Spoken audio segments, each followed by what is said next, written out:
people of YouTube. Welcome back to some random ramblings for the week from myself. Just come back from Doncaster Market this weekend.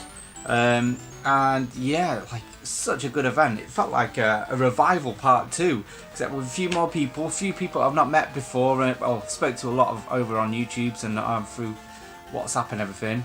But yeah, such a good event. The only problem is it was just so friggin' hot. I'm sure you probably hear this a lot if you watch people's videos on the event.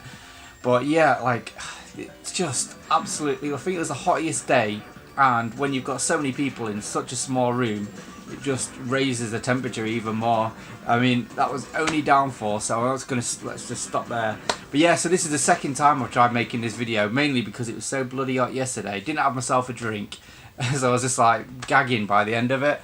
So I realised I missed out like loads of things. And one of them is this. This is one of my pickups I made actually on the way home from the Doncaster Market. So yeah, I completely forgot to mention that. So yeah, this is like one of my biggest pickups, I think. So yeah, I've joined the Beef and Onion Club. The elusive members of the B&O TV owners and appreciators. Such a great TV. The guy I got it off eBay, Dylan Craven, decided to send me a link. He likes spending my money. He keeps sending me links for things I need to buy, and I mainly say no, but this time I was like, no, I need to hop onto this. So yeah, I actually bought it on eBay a couple of weeks ago, but just getting like the right time to pick it up and everything, it just kind of fell on Doncaster, the way home from Doncaster. So yeah, going a bit backward just so I can remember it this time. So yeah, me and Dylan, when we came back from Doncaster, we went and picked up this. The guy who had it, oh my goodness, we went into his room where it was, and it just like how we have a room full of games surrounding us, he had a room full of old CRTs from the 70s and the 80s, VCRs, Betamaxes, random pattern generators, and there was all. I think he could hook them all up in one and have one picture on them, or have them all separate. And he had tapes of old TV programs and stuff. And me and Dylan was there just chatting to him for ages. We could have been there for hours, I think, just talking to him. He had a 1970 B&O TV, and it was a creamy white colour. Oh, that looked beautiful. It was a little bit bigger than this one, but the buttons were big chunky buttons. They weren't just rubberized pads. They were real buttons. Such a cool thing. But yeah, he got this TV just to see what it was like. It's a bit too modern for his taste. He's not into the 90s. He's more into the 70s and 80s style, the wood grain TVs and the miniaturized TVs and stuff. Just so cool to see. As I say, I've got new room goals now. I need to fill my room up with TVs. Although I'm doing a good job of it so far. So yeah, I got rid of the old CRT. Well, it's not got rid of yet. I'm not too sure what to do with it yet, because obviously it had screen burn. I mean, I'm sure a few of you probably saw it, and that was the main reason. I mean, I really enjoyed it and everything like that, but that screen burn just a little bit annoyed me. But I'm so glad I upgraded to this, because the brightness of this is so much better. That it's actually got its own inbuilt sound in it, and the sound is just so impactful. It's such a good bass to it, and as well it's got this screen on the front of it. It makes it feel like you're actually playing an arcade machine. So yeah, if you're on the fence of getting a B&O, just go for it. I mean, whatever cost it is, just go for it. I fully recommend it. Yeah, so let's go back to Doncaster then, I guess. So yeah, me and Dylan decided to rock up together. I went and picked him up on the way. So I went to get him, and then it was about a 2-hour trip over there. Again, non-stop talking down there, so it was really good to meet you again, Dylan. I think we're going to be having some good times together in the future, because I think we've got quite a lot in common, really. So yeah, got to Doncaster. I remembered I tried to get some cash on the way in my local town, and all the cash machines were all empty. And by the time I picked up Dylan, by the time we got to Doncaster, I started walking over to the queue and completely forgot that I didn't have any cash. So Dylan went to the queue, which was outside this time in the flipping blistering heat, hottest day again, like I say. And then I ran over to Asda, which was a bloody mistake. So Scott GloryHunter on the way, but like we couldn't find a cash point inside Donny Dome, so I, like, as I say, ran over to Asda, ran back, and that was a bit of a mistake because it just made me flipping sweat my ass off, even more so. So yeah, got there and like we tried, like I knew Nath Retro was in the queue ahead of us. So I texted him and I was like, "Oh, do you think we could get? Do you think we can get ahead?" So we started walking up the queue, and the bouncers are like, "What do you think you're doing, mate?" And then yeah, just told me and Dylan just to get back. So yeah, so we would have loved to have come to the front and had a bit of a chat with you, a bit more, because it was a bit manic in there. It was hard to like actually have full-on conversations really, because there was just so many people. Well, yeah, it would have been nice to have chat to you, especially in the shade, because I'm sure you must have been in that shade by the position where you were. What are you doing, Cammy? So yeah, we eventually got inside after about half an hour waiting outside in the heat. And first up, we went right and we saw Mark, Burnout Culture, and then Gareth, the Man Cave. So they were stalling up there, and we kind of, like, me and Dylan kind of already spoke to him about like maybe putting a few things on. So we brought a few things to sell on his stall. So we spoke to him, told him what to put on, and yeah. So we also arranged a pre-arrangement of picking something up with Mark, Burnt Out Culture, and he's really done me a solid on this. So yeah, he's got me. Well, he's got me. He's selling his PS2 stuff off, well, slow, like bit by bit. And how I first got into Mark's channel was by the PlayStation 2. He was picking up so much PlayStation 2 back then, and some really tasty stuff as well. And obviously at that time I was also picking up PlayStation 2 stuff, so we were quite a connection there, I think. But yeah, he's now focusing on his Mega Drive now, so I'm happy because I'm getting all these cast-offs, which I'm always happy about, getting people's cast-offs.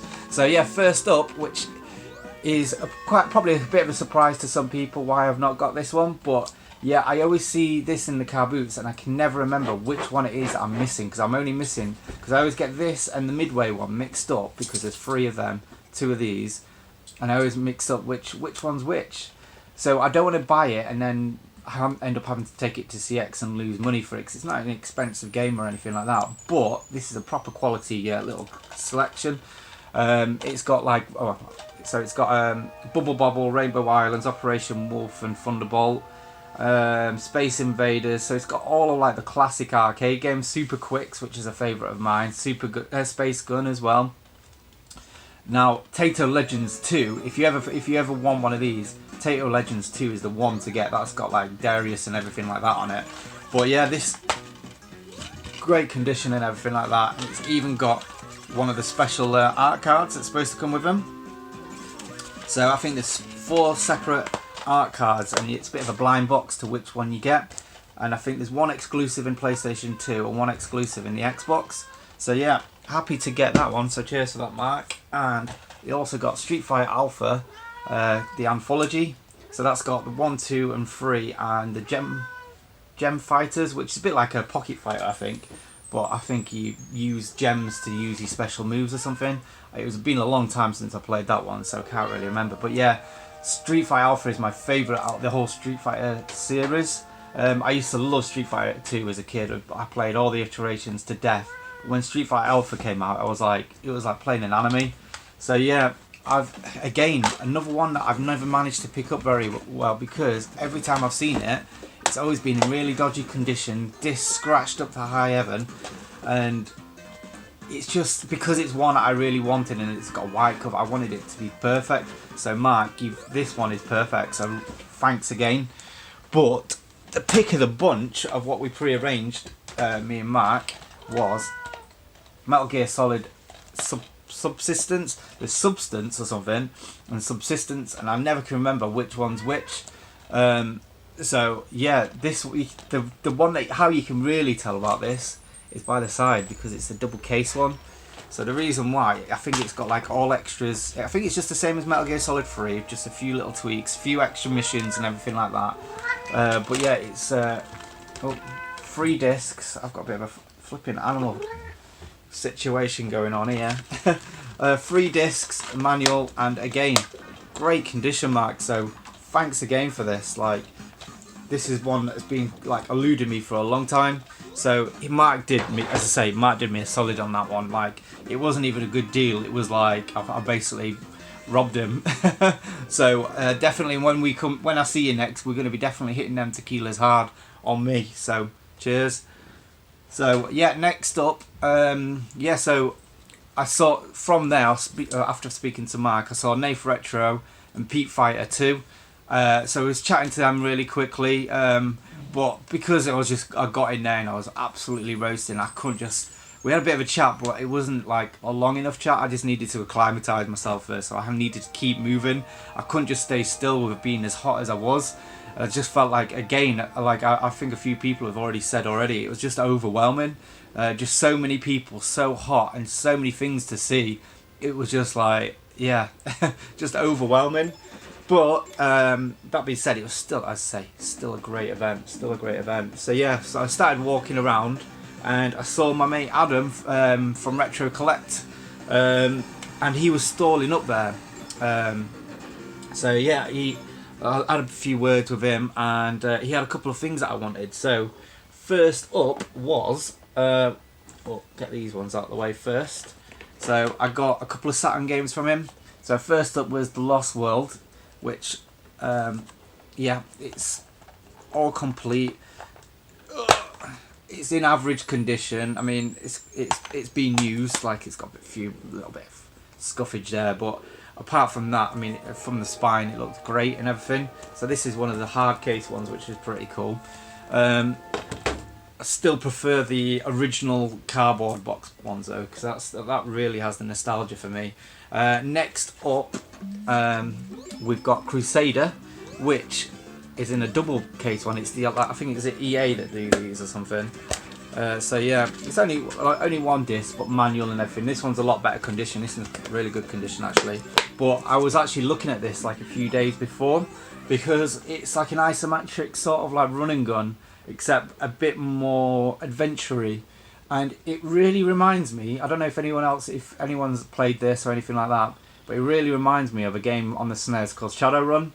So it seems to have that similar kind of like gun aiming, and because it's kind of a little bit mission based and not just a full on run and gun, I don't know if it's got a bit of maybe RPG elements like Shadowrun. Shadowrun's a bit more RPG than action. Well, I don't know, it's a bit of a mixture of both really, but this just reminds me of a very similar kind of game, and hopefully I'll get my Shadowrun fix. So yeah, I'm really looking forward to playing this. So yeah, got them 2 Saturn games from him, and then I picked up this, the Time Crisis gun set. So yeah, really been after one of these for a while. I mean, I've already got the gun and everything like that, but I just want these, the sets. I want this time and the point blank ones, and I think there's Ghoul Panic as well. So especially now I've got my new CRT, I can actually full on play these and fully enjoy them how they're supposed to be. So yeah, I already had Time Crisis, so I popped it open and he had the disc inside. So I gave him the disc, not the disc, the actual case and everything like that, and I says, would you mind if I take another game? You sell that and I'll take one of these like lower end titles sort of thing. He said, yeah, totally, that's fine. So I took this instead of the not point blank, Time Crisis. That's it. Just looked really interesting. It's like a fighting 2D fighter, obviously with 3D characters, but like it's like a 2D style. So yeah, it's really sort of interested me. So I picked up that, but I left everything with him because obviously it was quite a big haul already of stuff. I couldn't really just carry it in my, well, I could carry it in my bag, but I was hoping to pick up more things, you see. So I asked him if I could leave it with him, and he said that's fine. And when I came back, he was like, oh, I've looked on the back of the Time Crisis and it says not for resale, so just have it. So yeah, cheers Adam. Thanks for that. I don't think he watches this, but yeah, thanks anyway. Right, so yeah, from there, I went across, and the stall across from Adam was our Rob's here again, Craig. So yeah, like, oh my goodness, finally met you, mate. So like, Craig always sends me like great messages on all my videos. It's just like an education, just reading it all. I sometimes just love just putting my videos up just to wait to see what Craig says. Just because, like, yeah, his knowledge on video games is just like bar to none. So yeah, like, I'm just so happy like to actually fully speak to you. So yeah, like, Tootie said that he actually had a game for me, and that game was Viking Battle of Asgard. Now, this is an Xbox 360 game, and the reason why he said I think I might like it is because it's a slipcover one. It's a steel case one, which I much prefer the plastic ones. But anything with these, like the ones that like slide at the top, these are the ones that I really like. So this is going to look great in my collection. So thanks for that. So yeah, like a little bit of a gift to start it off with, and from there, like, he just started talking me through his stall, start telling me what he was selling. Like, I knew it was his stall as well when I got to it, because it was just like the most dense stall there, full of games that are like from every generation, Japanese, English, American. It was just like, yeah, just an awe to like just see. And I was thinking, I thought, is that his stall? And I looked over and I saw a guy in a hat, and I was like, I'm pretty certain that's him. And then he came over to me, and I was like, yes, I knew it. Nah, definitely know it is now. So yeah, we was chatting for a while. Sorry about that, I can't remember what I was saying there, but yeah. So he was taking me around his stall, a bit of an education and everything like that. So and I saw this one game on his stall, and it was one I've been actually after for a while, and it wasn't like in the racks or anything. I didn't have to dig; it was just out there ready to pick up, and that was Willy Wombat, not Willy Combat, Willy Wombat. Yeah, for the Sega Saturn, the Japanese Sega Saturn. So yeah, this is one I've been wanting, because it's sort of like an isometric 3D platformer, sort of an adventure game, and I've heard it's quite an easy one to get into as an English speaker. So, and as well, like, I mean, if you just look at that cover art, it's just like beautiful, really. It's all colourful. I love like the yellows and the purples in it and the blues. It's just like, yeah, great looking. I mean, yeah, we love to have like this, like what's called shelf porn. But I mean, this is a double whammy for me. It looks great on the shelf, but hopefully it's going to play good. So hopefully I'm going to enjoy it. So yeah, he had that, and he gave me a great deal. So thanks for that. But the piece de la resistance from his stall, which I blew all my money out already by this point, all my budget had gone. But when he was talking about it, I was like, if I don't get it now, I'll never get it for this price. And that was the Virtual Boy. And this is like the worst kept secret in the whole of like video game collecting. I think everyone knows about me picking this up, even probably before I did, and I don't know how that was. So yeah, I picked up this. This is something that's been on my want list since I was a weean. Like, I can remember like probably reading Superplay or something like that, and Superplay, and going, this is something that I need. A lot of people were saying about the red and black limitations, but that kind of is what drew me to it. I like that like sort of look. So like, the thing is, like, he sold me this basically as a loose price. So I probably paid for it loose, but it came with this box and a couple of extra things. So I'm massively grateful for this, Craig. So thanks again. So what we got inside it. So yeah, it's not got the inserts, but as I say, the box itself is immaculate. So it's got like a few bit of leaflets, a couple of leaflets, and it's got the manual itself. So again, this is in great condition, the manual itself. So I've got the joypad in here. So I don't know if anyone's ever seen one of these before. It's pretty cool. So you put the batteries in this, and this is what powers the actual unit itself. So yeah, all packed with this newspaper, which I'm pretty certain is the same newspaper that comes from Yamatoko Classic, which I did a video about last week. And looking at the date on the magazine, it was 2017 you last got this.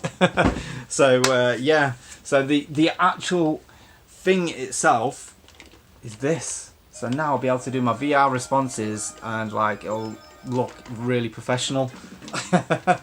So yeah, the only problem is this is, as I say, this is a battery unit supply that powers it. So you pop a game in and then you plug the joypad in here and then you turn it on with the joypad. Now I tried like getting loads of batteries together. I mean, it's something that I don't really have much in the house. I got some from a Game Boy and that wasn't quite enough, so I had to find some more from an old remote or something like that, which seemed to be enough to power on the actual joystick itself, or the joypad itself, because a little light came on. But this didn't make any noises or anything like that, and I couldn't see any. There was no visuals, and I heard that basically if it's a broken unit, it would make some noises and won't show. So I don't think it's broken. I just don't think that the batteries were enough to power it. So if anyone knows if that's the case, then that'd be great, because I don't think he would have sold me a dud unit. But this also came with it, and this is called the power tap. Now this is something that you plug in instead of the batteries in the back where the batteries go, and you can put a power cable into it. Now what's really strange about this is it doesn't come with a power cable. It just comes with the power tap itself, and it doesn't really well, it might tell you the AC. Well, it says AC there, and all this really baffles me, all the currents and everything like that. So I looked on the old internet, and it's like a few like old posts and everything like that, and like from America, England, using an American unit, a Japanese unit. So it all got a bit too confusing for me. So what I've worked out is with a Japanese unit using an English power supply, it's best to use a Mega Drive 1 power cable, and then that will work. That's exactly the power unit that you need. But I've also read somewhere that someone's saying a SNES one, and I know one's AC and one's DC power, and I'm probably baffling everyone because I'm baffling myself here. I'm proper confused, but I don't want to plug anything in willy-nilly because like I don't want to blow it up. I don't want that just as a bit of an ornament. I want to actually use it. So yeah, if anyone can like help me with that bit of dilemma, or if anyone knows where to get a power supply, let me know, because I want to kick it off. I want to get going with it. So because it didn't come with any packing title or anything like that, Craig was like, I've got 2 games here, choose one. So I picked Galactic Pinball. The other one was a fishing game, so yeah, my eyes just went straight to this one. I probably would have, like, if it was the tennis game, what everyone keeps saying is the best game, I still probably would have gone for this one, because I love pinball games. Like pinball, like a video pinball is just something that's harking back to me since like the Amiga days with like pinball fantasies and stuff like that. So this is really up there on my hit list to have got anyway. So yeah, really looking forward to playing this, seeing what it's like in 3D. So yeah, if anyone can just help me with the power situation, that would be great. I mean, I probably should go around and get some batteries, but I mean, they're only going to last a few minutes really. So yeah, I've also already ordered something. You've already made me keep spending, because I've already ordered another game, so that'll be coming hopefully soon. So yeah, right, so from there, oh, and while I was doing that deal with Craig, Sean from Retro Games Revive came up, and we had a bit of a chat. But I'm really sorry, Sean. Sean, like, I didn't get to chat to you properly. Because it was so hot and like everything like that, I could only concentrate on one conversation at once. Like, so it was like, because I was already doing that deal, I was like really like in the middle of that one. So I was just hoping to have just caught up with you again and had a chat. But I heard that you like left a bit early because it was so bloody hot, which I don't blame you, mate, because I was ready to go at any minute really. Well, I wasn't, but I could have done really. But yeah, So actually from there, after speaking to them two, I went off and I had to get a drink because I was like flipping Ben and Jerry's ice cream half baked. I was like, because by that point I've been chatting quite a bit, absolutely scalding inside, and I was just like, yeah, I just needed a drink ASAP. So I went to the bar, and Craig warned me about this, but yeah, it's true. The bottles of water were £3. What a rip off! But they were so cold and so refreshing. It just revived me a little bit, just a touch. Yeah, so from there I started having a walk around, and I bumped into Beth Bear and Holster TV. And yeah, so if YouTube's good for one thing, it is to have got you two together. So yeah, congrats for that. Yeah, so I was watching Holster's TV videos just recently, and I kept hearing her mention about like her girlfriend. Well, she mentioned it in Revival and everything like that. And then I heard that Beth Bear was at Revival, and I was like, I didn't see her. I know it was like, are them two together? And then this, I think you did a video just before Doncaster, and you actually officially announced it. So yeah, it's really cool to have seen that you actually together. You two have actually got together, and what a good couple! Like, yeah, it was so good just talking to you. I think we was chatting for like majority of the time that I was there, at least anyway. So yeah, like I say, first time I ever spoke to Beth, and like yeah, we just hit it off, like just talking about like the DS Castlevanias, the appreciation for that, and Guitar Hero, like, and actually turning Holster into like a Guitar Hero addict. So yeah, like it's cool to have spoke to you guys. As I say, it was chatting for ages. So I decided like we needed to walk. Well, we all decided we need to have a bit of a walk around and pick some games up. So I went over to, where did I go to next? So I went over to Console Passion, and then from there I actually saw Wayne from Rapagar or RPG or whatever channel name it is. So we actually had a proper chat this time because it was only quick at Revival. But yeah, we had a bit of a chat talking about Super Famicom games and RPGs and everything like that, and DS ones. He's picked up a really good DS game from there. He really caught him out slipping there. So yeah, from there, because I always heard like Console Passion was always overpriced. Every time I went there, like everything like I wanted, at least anyway, was just seemed like more expensive than it was on eBay. But one of my friends has been picking up so many good deals from him recently. Well, on the last few times I've been there. So I thought, right, I'll go try it myself. And yeah, there was some good deals. I mean, as I say, Wayne got a great deal on a DS game. 3DS game, I think it was. But yeah, I picked up this, and that is Muscle Bomber, which is Saturday Night Slam Masters. So this is a Capcom game, and it's sort of like a wrestling game, but with like sort of Street Fighter style moves. It's also got like Hagar from Final Fight, or at least I know one of them does, because this was on the SNES and the Mega Drive, and they were both different from each other, just slightly, not like massively. But the PAL versions of this go for like a lot of money, like hundreds. But I got this for £25. It was 26 quid, and I got them down to £25. So I'm happy with that. It usually goes between 20 and 30 quid on eBay, so it's just bang in the middle. I'm just happy with it because I've been after this one for quite some time. I've always been slightly outbid or just forgotten to do it, sort of thing. So finally got it, and yeah, I can't go to a market without picking up a Super Famicom games these days. So yeah, really happy to get that. So yeah, I then started walking off again, and then I bumped into Pete Fighter 2 again quickly. I gave him some things, some disc-only games that I had, and yeah, I did mean to put that other one in there. Just never actually properly spoke to you about it. I completely, as I say, head was frazzled. I just forgot to tell you about it. And he gave me a couple things, and these were wrestling figures. So he mentioned that he had these, and like I collect all these sort of things. I like the ones that are like a bit more characterful rather than just like the muscly men. Not my cup of tea. But yeah, like the Mountie and Hot Rod Roddy Piper.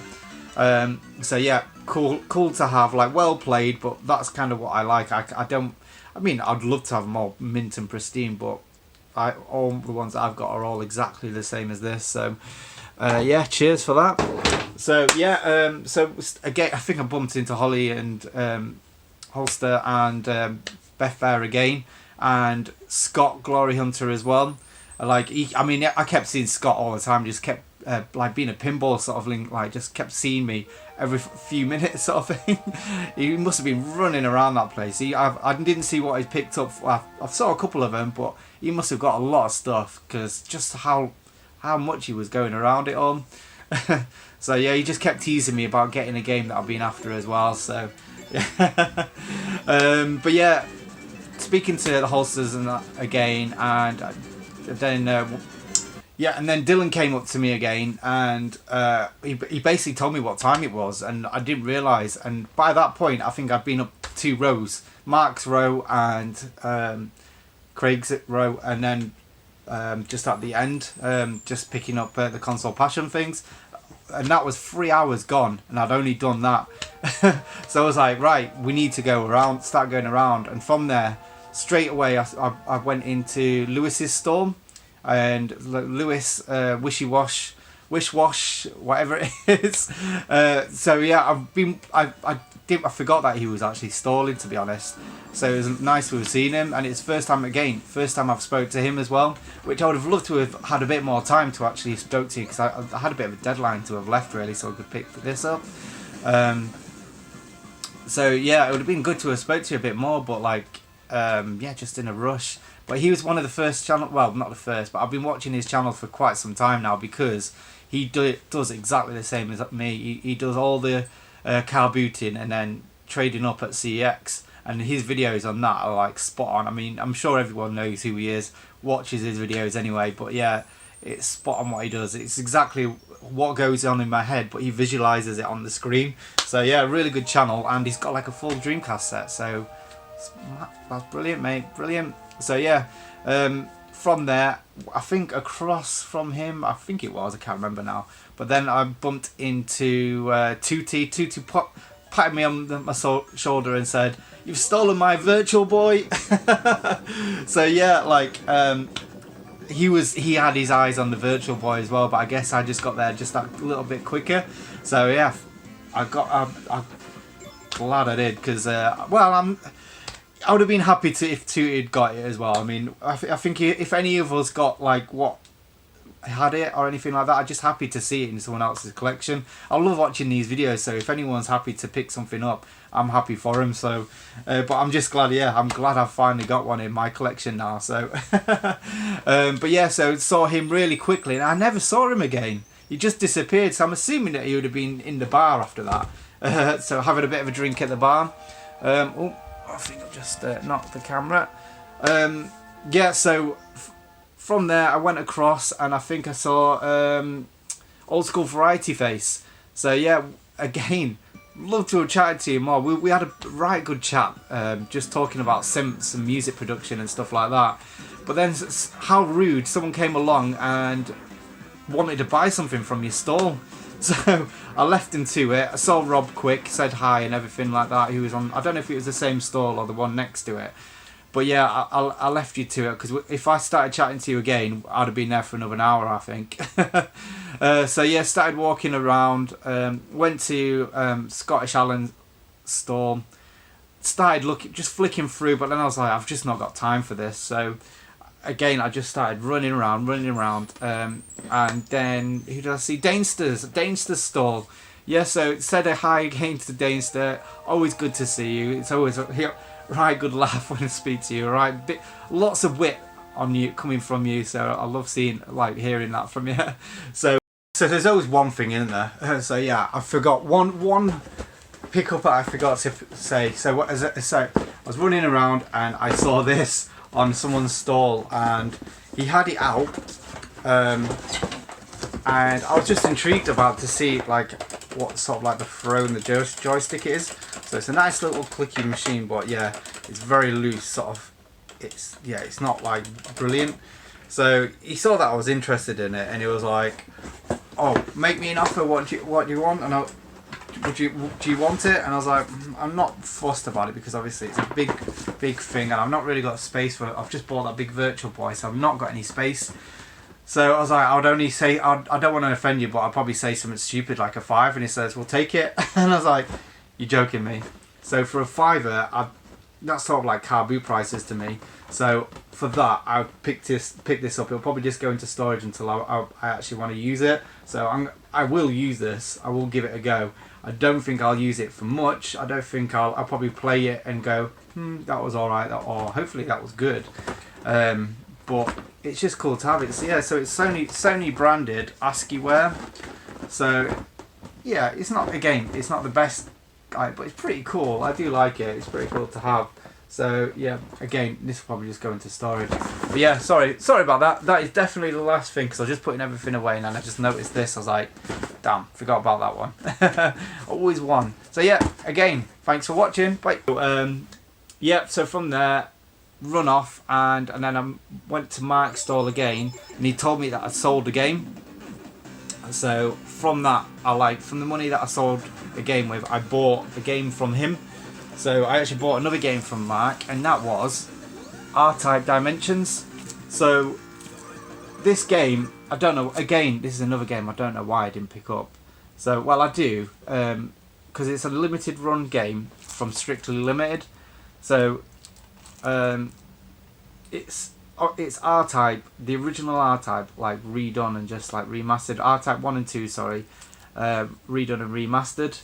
So you can play it, the original graphics are like slightly 3D. And the reason why I didn't pick it up when it first came out is because I didn't want to spend my money on a limited run game that I probably would never open. And the reason why I would never open it is because I'm pretty certain this is the exact same as what I've got on the PlayStation 3 that came out quite a few years ago. And so I've got the digital download of that one. So in effect, I don't really need to open this and play it. But everyone started posting videos like, oh, I've got the R-Type Dimensions, and then like regret came across me, and I was like, why did I not pick that game up? Because R-Type is one that I bloody love. It's one that I like, even from the Amiga days and the old arcade days, I used to play it all the time. Never really that great on it. I always had to have like the cheats whacked on full to complete it, but I always really enjoyed playing it. It's just that like sort of like HR Geiger sort of styly mixed with space. Loved it. But yeah, so I picked up this, and cheers for that, Matt, because he still did me a good deal. So I still had a couple more pounds left, and while I was walking around, I saw this one last game, and obviously, I think you all know that I'm in a double case PlayStation 1 quest to get all the PlayStation 1 games on double case. And like an idiot, I forgot. I downloaded the whole list and everything like that, so I know what I've got missing. But I forgot to compile it, so I could take it to Doncaster Market, so I could see what's missing and what I could pick up, so I don't pick up duplicates again, because that's what I don't like doing. I always go around and pick up something, I at least think I've got it, and I don't want to get it. But this one game I saw, I knew I didn't have and I knew I needed to have it. So that game in question is Castlevania. Oh, God, bloody glare. So Castlevania Symphony of the Night on the PlayStation 1. So this is the double case version, which it's pretty funny because this one is like the limited edition one, and the single case one is just the standard release.